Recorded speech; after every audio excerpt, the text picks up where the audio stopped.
Hey guys, welcome to SteveJones313, the weekly Q&A show where I answer your questions in 20 minutes. Now, again, what the rules are, I have 20 minutes to answer all the questions I have. Every time I start a question, I then hit the timer. Once I finish answering it, I pause it, and then move on to the next one. Whatever question I'm on answering when the 20 minutes is up is the last question of the episode. Now, you know, normally I would try to present a more professional front to the episode. However, it's running late. It is 10 to 10 on a Sunday night, which means I am very, very short on the deadline I've got to get this up for. So I'm just going to fucking win it. If you hear voices, I'll let you know. That is Hedgebrick. Hello.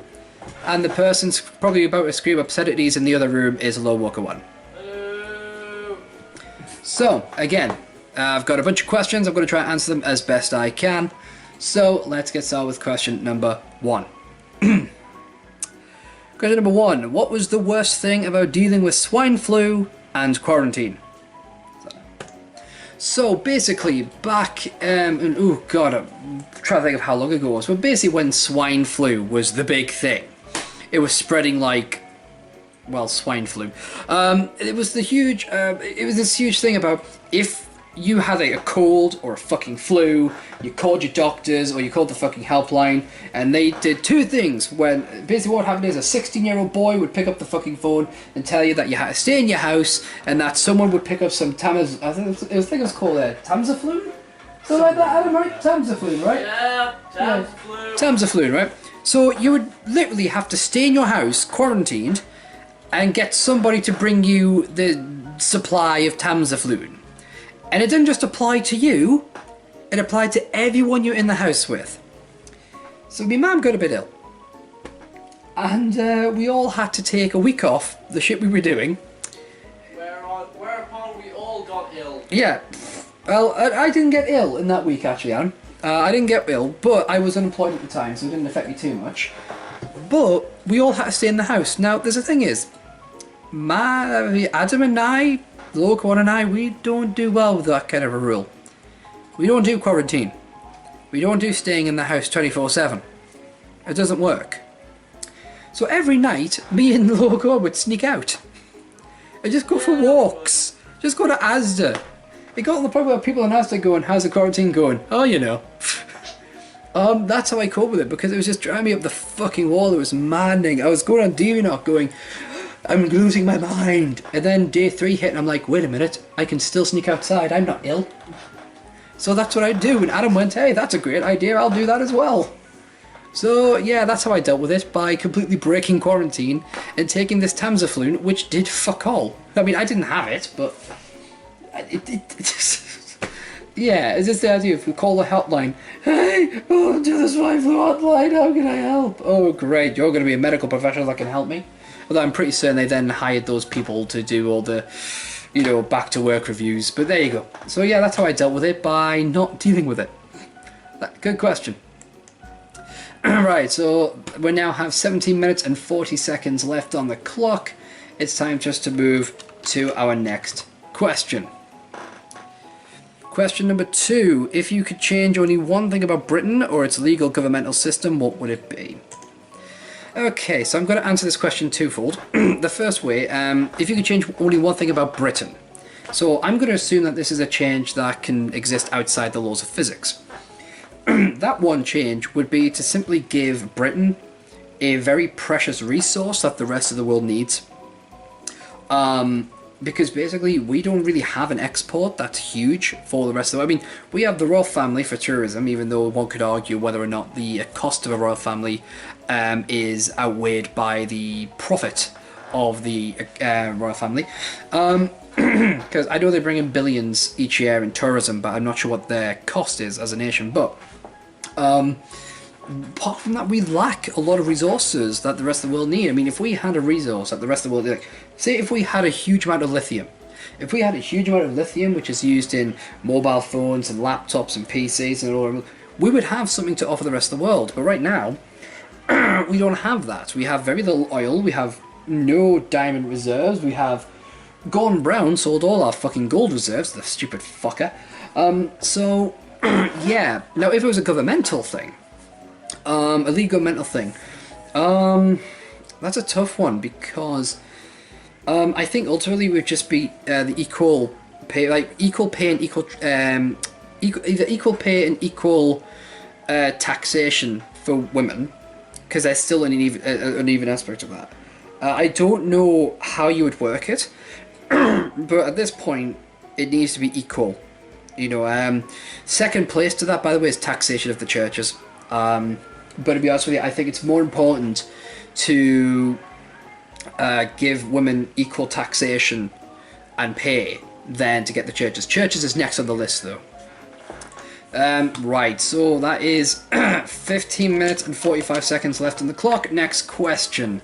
If you had to be a woman for a day, what would you do and why? Plus, if you had to choose at the end to be a boy or a girl, which one would you be and why? Okay, a very, very odd question, but I think if I was going to be a girl for one day, I would call in sick from work and just stay locked the fuck inside my house for that 24-hour period. It would be a case of like going, look, hedge your brick, look on, we've got a bit of a problem here. Yes, as you've probably seen, the problem is quite apparent. I'm going to stay in here all day, and no one is allowed to fucking see me. Just tell the parents that I've got the deathly plague, and we'll ignore it. Okay? And that is all I would do for 24 hours, just try to sleep. I'd just try to sleep it off. And then at the end of it, of course, I'd be a boy. So, you know, no offense to women, but no. Just no. Okay, so that puts us at 15 minutes and 1 second left to answer questions. Moving on to the next question. We're going through these pretty quickly, actually. If you were transported to one of your stories, either currently being written or already written, which one would you pick? What do you think would happen, and what would you do within that world? Oh, fuck, okay. That's a good question. I've written a lot of stories, and a lot of them are quite apocalyptic in nature. So I'm not sure how well that works out. Oh, fuck, a short story. Oh. Excluding fan fictions, because that's cheating, I think, for this particular question. I'm kind of torn between the two big ones, which is Steve Jones' Legacy of the Wandering Angel and The Warrior Chronicles. Simply because The Warrior Chronicles is a great story, but I myself wouldn't really play a huge part in it. I'm a mortal person, I'm a human that is not exactly fit for combat. I'm not exactly certain what element I'd be able to introduce into this universe that would be the least bit useful. I suppose it's possible that given Arameth's ability, that's one of the main characters of the story, given his abilities, he could probably bestow upon me some abilities to make it useful. And maybe Lucrencia would be able to help me out as well, so I could become a useful team member, but probably the Warrior Chronicles, which, by the way, you can check out in the link below, in the description of the video, or in the comment section, or wherever you're watching this. The Tumblr version would be in the notes. So yeah, probably the Warrior Chronicles, and I think what would probably happen is I'd just end up being part of the team and just helping out, basically. Yeah, so that is 13 minutes and 22 seconds left on the clock. Right, next question is, can you sing a song for me? Well, I can, but it is now 10 o'clock in the morning. Sorry, 10 o'clock in the morning, 10 o'clock at night, I meant to say. And I would not want to piss off the neighbours, but at the end of this video, I'll put a little singing video that I recorded a bit ago, mainly because I was going to post it as a separate video, but now that you've asked this question, I might as well just post it at the end of the end. So I will answer that question at the end for you. So that gives me 12 minutes and 56 seconds for questions. I'm getting through these rather quickly. Let's go to the next one very quickly. Here we go. Next question. Do you like video games? If you do, which is your all-time favourite? I do like video games, although I'm not what you would call a gamer. I don't play a huge number of games. Tends to be what happens is I'll watch somebody play a game, and that's usually contender for me. Like, let's plays are usually contender, but then sometimes there's a game and I'm just like, I really, really, really want to play that. The most recent example was XCOM Enemy Within, which was being played by Nash Bozard, and I'll include a link in the description where you can see him play. But yeah, I just thoroughly enjoyed it, and so I decided to buy it. And I suck. I well and truly suck. The first time I name all my characters after people I know. So you've got Adam, you've got Callum, and Callum died in his first mission. He died saving Geek King. Adam died saving Geek King. Damn it, Greek! So I've restarted the game and everyone's alive so far. I haven't lost anyone important except for my fiance, who was my best assault soldier, and she died saving a rookie. So yeah, deeply irritated. But my all-time favorite game, I've always said Final Fantasy VII or Dungeon Keeper. But I think I derived a lot more enjoyment playing Dungeon Keeper. It's just a really fun game. Really fun. I remember completing it and then going back with a level editor and just, fucking around with the dungeon, like going back to the really tough levels using a level editor just so I could fucking get revenge on the dungeon keepers that gave me such a fucking hard time in that level. It's like, right, motherfucker, you want to come at me? Well, I've got gems, motherfucker. You are going to die. What are the games about? I mean, I liked The Sims when it came out, although I played The Sims 2 more. I liked the theme park games, Roller Coaster Tycoon, Theme Park. A game I recently completed, Lord of the Rings, War of the North. Very short game. Very short game. But all-time favourite game is probably still going to be Dungeon Keeper. Probably my all-time favourite game. Now, again, we're talking about video games here, so that's not to take into account board games, which is a completely different question. And seeing as you didn't ask me it, I don't have to answer that. So, there we go. Right, okay, so 10 minutes and 14 seconds on the clock. Let's move on to our next question. And our next question is, how many things in your room are blue and what are they? Well, half of the walls are. The lower part of each wall is blue, the border is blue, the curtains are blue. There's a carrier bag here that's blue. Got some vapor rub, that's blue. The hat of a duck, that's blue. Flame alchemist, he's blue. The back of my security pass for work is blue. This packet of crisps I've not yet binned is blue. Sonic the Hedgehog, he's blue. The blue Core Lantern ring, that's blue. This blue Angry Bird is blue and scary. This bottle is blue. This thing is blue. That book is blue. The floor is blue. Not that you can see it very well. What else is blue? The shirt is blue. My eyes are blue. There are so many things that are blue. That box of business cards, that's blue. What else is blue? Some of the lights that come from there, some of the rays are blue. You can't really see them because there's red, orange, yellow, green, blue, indigo, and violet in there as well, but still there's blueness in there. What else is blue? Is there anything else blue? There's lots of blue. There is...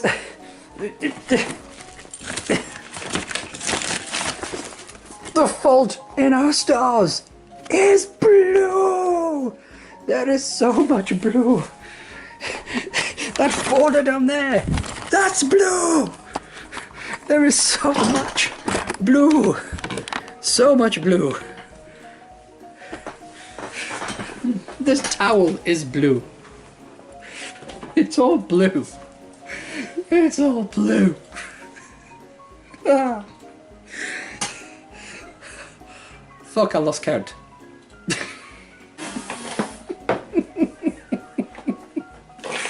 Keyring is blue. Lost count, may as well keep going. This razor is blue. Why is there a razor in my room? Oh dear. Let's skip past that one. I think I answered that question.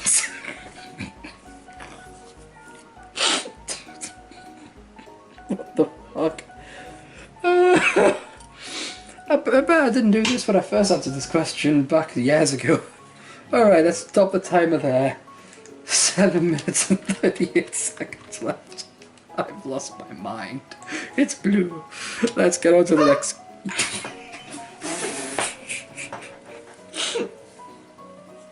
Okay. Let's get on to the next question, and which is, have you ever considered stabbing a wooden mannequin to release anger? No, that's rather specific. You should, it's quite fun. I've never thought about stabbing a wooden mannequin. And anyway, I don't like you. My natural instinct is to hit something or hurt something when I'm angry, but I really try not to do that because I don't want to associate relief of anger with a violent act. I just think you're setting yourself up for a fall, because then you start kind of justifying violent acts when really you should be finding more peaceful ways of doing it. Now, I'm not saying you have to be like, I feel no anger. No, it's more like you've got to just yoga exercise. Like someone that I respect hugely, Pushing Up Roses, she took up kickboxing to pick up her confidence and her fitness and everything, and I respect that hugely, but she also talks about how she uses it as a relief of anger, and I disagree with the philosophy of that. I don't feel you should take something that is violent to relieve anger. I think it just sets up, because one of those days, you're punching a punching bag or whatever, one of these days the thing you're going to be punching or kicking is a human being. And if one of that's a human being, it's not really innocent, but someone you love, you know, so yeah, I'm against that, so. Right, so that is 6 minutes and 7 seconds left on the clock. Let's move on to the next question, which is, have you ever seen the Saw movies? Yes, I have. I have seen the Saw movies, not all of them, but some of them, and I hate them. I despise them, and I appreciate the psychological aspect for it, but I just think they're disturbing, I think they're creepy, and I think, when it comes to horror, I think people who have a huge enjoyment for the goriness have something deep down wrong with their mental state. I think if you're somebody that really enjoys blood, guts and gore, and you're like, oh, it's gory stuff, I think, yeah, keep it with my kids. Okay, so that is 5 minutes and 32 seconds after the clock. We're winding down now, so let's move on to the next question, which is, what is your favourite book and why is it your favourite? My favourite book is a book by Max Barry called Jennifer Government. It's a fairly short book, but it's about if 3/4 of the world was essentially a corporation government, where basically rules were made by the corporations. An example of this would be if you want to call 911, as it is for America, you call 911 for an ambulance, you have to give your credit card details first. You know, and rather than having your own second name, your second name becomes the company you work for. So if I worked for Nike, my name would be Stephen Nike. Although I still don't know why they call Nike. Surely you should just call Nike, because the E has no accent to it. Yeah? Goddess. Yeah, but it has no accent on the E. Yeah, that's how it's pronounced. Yeah, well, fucking English. My second favourite book is this one here. It's called Seven Ancient Wonders. It's by Matthew Riley. And another Australian, I believe. I could be wrong about that one. Is he Australian? I know Max Barry is, but I don't know about... yeah, he's Australian. Well, there you go. This one is about... basically, there are some hidden stones that have special properties, each one different. And the main character, Jack West Jr., he's an archaeologist and a soldier. He sets out a mission to gather them all before the major countries can, basically the United Kingdom, America. Basically, the three most powerful parties, the secret Illuminati kind of esque parties. And then, in a set of books, dropping a bunch of DVDs, a set of books by Congy Golden. It's actually the Genghis Khan series. It starts with Wolves of the Plain, Lords of the Bow, and then Bones of the Hill.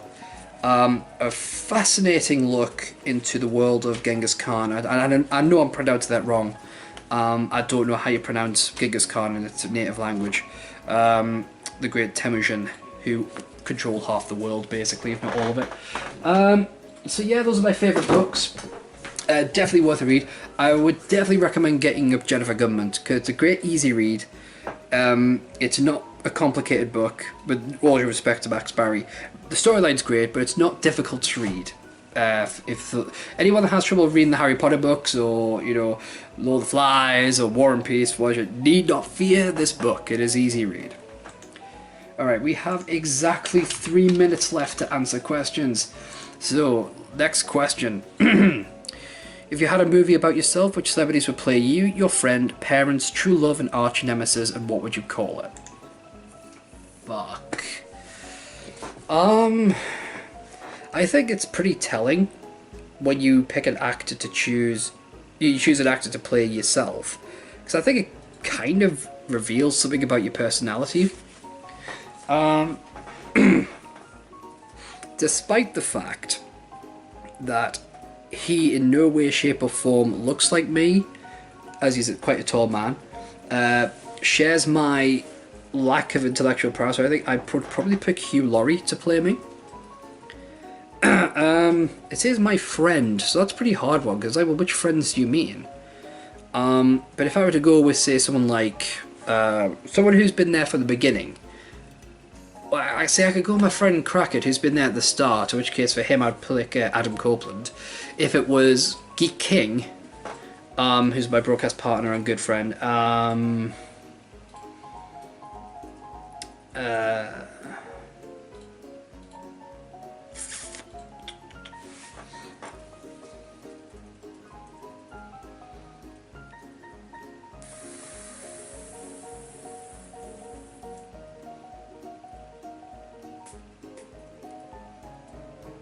I honestly don't know. For him, I honestly don't know.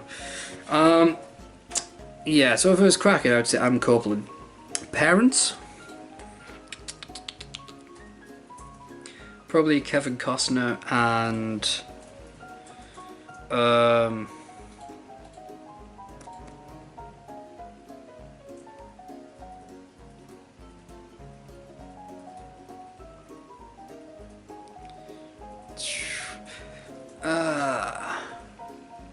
I don't know, Emma Thompson. True Love?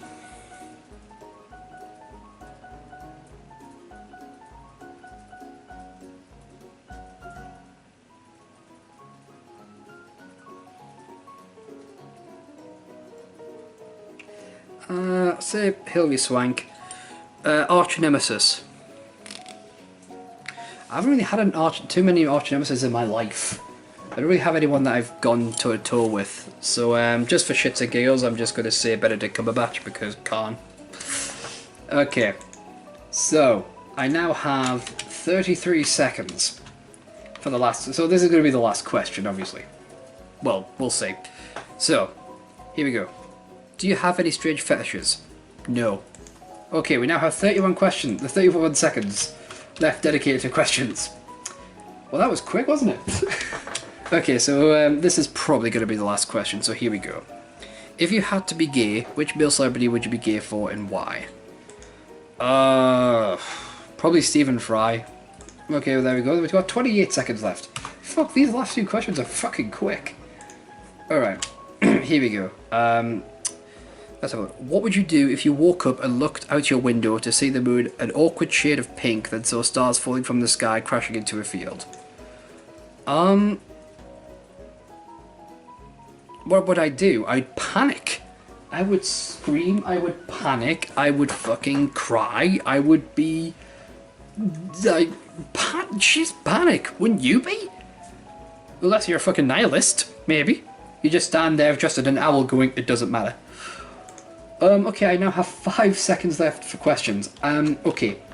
I've said it for the past few questions, but I think I can say with confidence this will be the last question. I don't know if you want to start taking bets now. So, here we go, the next question. Okay, no, this is going to be the last question, really good. What would you recommend for someone with a head cold in order to get better? Right, so, as is the last question, I can elaborate a bit on this one. Basically, for the last... and that's my timer.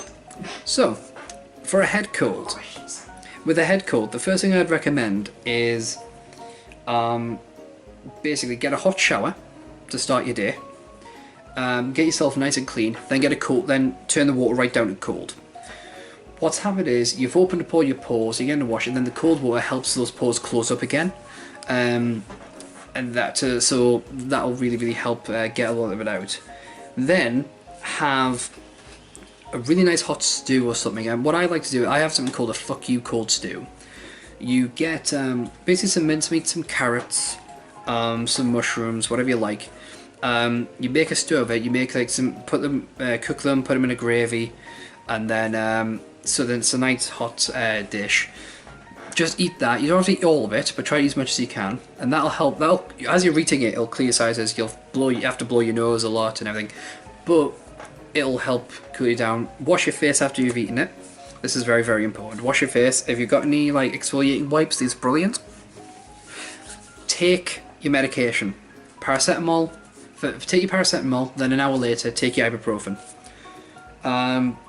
Do this all day. So obviously every 6 hours take another set. Later on, try to have a curry if you can.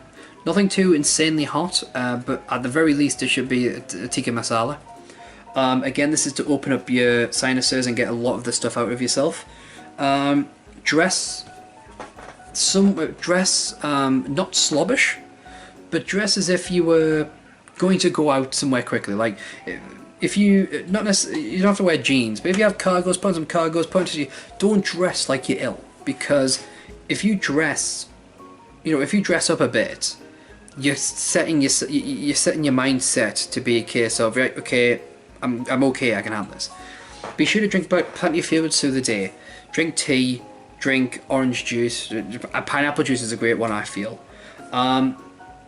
Then eat fruit during the day as well. This is just to help build you up. And then at the end of the day, before you go to bed, another hot shower, then another cold one. So you do hot, and then once you finish hot, you do a cold shower again. Okay, try to keep your room as cool as possible. And then once you get into bed, you've got the nice warming up. So your bed will start warming up, but your pillow should be nice and cool. And then in the background, stick on something that you can watch that isn't too interesting that you'll stay watching it, but not too boring that you'll just get irritated. Something that a nice stand-up show, maybe a comedy movie, something like that. Just to have something going on to satisfy your brain, so that you're not focusing on being ill, that you can just fall asleep. If you're a fan of ASMR, definitely recommend that as well, because that'll help you. And it's just a great way of letting your body just rest mentally and physically. So then the next day you should actually feel a lot better. You won't be cured, but you'll feel a hell of a lot better. Emergency situation is if you got some whiskey. Sometimes you might need to smell the whiskey to, clear your sinuses, and a little shot of whiskey can help the throat there.